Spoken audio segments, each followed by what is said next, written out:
Je rajoute un petit peu d'encre bleue, du pigment bleu. À la base, j'ai mis de la base opaque.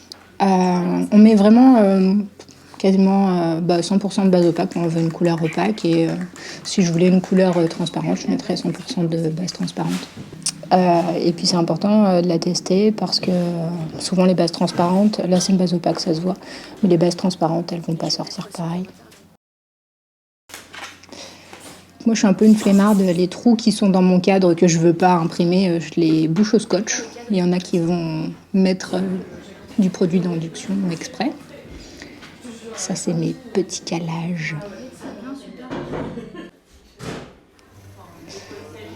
Et le calage général sur la table, c'est vraiment ce qui va permettre de travailler après à la chaîne, en fait, de faire 10 tirages, 20 tirages d'affilée, sans avoir trop à refaire le calage du cadre par rapport au calage du papier.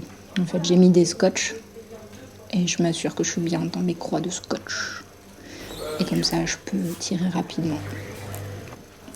Donc voilà, là c'est simple, c'est vraiment juste, j'ai un cadre, j'ai mes pinces, il n'y a pas de jeannettes. Les jeannettes, c'est quand il y a des charnières qui fixent le cadre à la table. Moi, je soulève de façon à faire comme s'il y avait une charnière, mais la charnière, c'est mon bras. Je suis à l'atelier Unique en série. Unique en série, c'est rue Burdeau, donc c'est vraiment juste à côté de la boutique, là où je vends les sérigraphies. C'est un atelier partagé. Les filles, elles sont vraiment adorables. Elles me fournissent absolument tout le matériel, sauf les supports d'impression. Ça, c'est moi qui y amène, mais elles fournissent les encres, les racles, les cadres. C'est leurs machines qui permettent d'insoler, de préparer les typons. Voilà.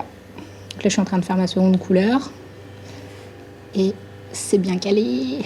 Je suis contente. Voilà. Il y a toujours le moment où, on n'est jamais à l'abri qu'il y ait un petit décalage de 2 mm. Et sur ce visuel particulièrement, un décalage d'1 mm, 2 mm, c'est vraiment pas très joli parce que tout d'un coup, on n'a plus l'impression que les oiseaux ils sont devant les nuages. Il y a des trous dans les nuages qui ont plus de sens. Enfin, voilà. Il y a des visuels où c'est pas grave, ça va donner un peu d'épaisseur. Il y a des visuels où moi je trouve que ça gêne. Voilà. Et donc là, le calage, il est permis grâce à mes petits bouts de scotch sur mes petits calages. En fait, c'est un tampon de mon premier tirage, mon premier calque.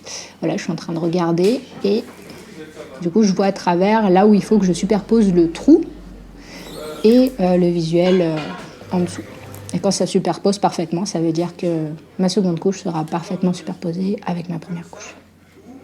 Je fais toujours plusieurs tirages, minimum 10, rarement moins, parce que sinon j'estime que le travail de préparation du cadre est trop important par rapport à ce que je peux tirer de la vente des tirages. Donc c'est ça qui me permet en fait d'avoir des prix abordables.